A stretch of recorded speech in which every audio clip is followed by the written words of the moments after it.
রাত 12টার পর মাইজদির হাসপাতালে একটা লিফট চলে, যেখানে তখন কেউ থাকার কথা না, কিন্তু তবুও লিফটটা নামে।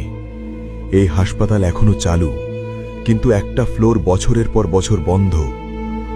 গার্ডরা বলে লিফট নিজে নিজেই চলে, দরজা খুলে ভিতরে কেউ নেই, কিন্তু একটা গন্ধ থাকে, ওষুধ আর পচা মাংসের। এক রাতে নতুন এক ওয়ার্ড বয় ভুল করে লিফটে উঠে পড়ে। লিফট থামে 4 নাম্বার ফ্লোরে।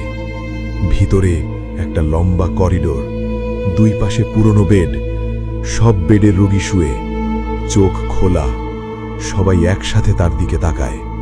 একজন উঠে বসে, তুমি তো আজ নাইট ডিউটি না। লিফটের দরজা জোরে বন্ধ হয়। পরদিন সকালে লিফটের ভেতর একটা আইডি কার্ড পাওয়া যায়, কিন্তু সে আর কোনোদিন কাজে ফেরেনি।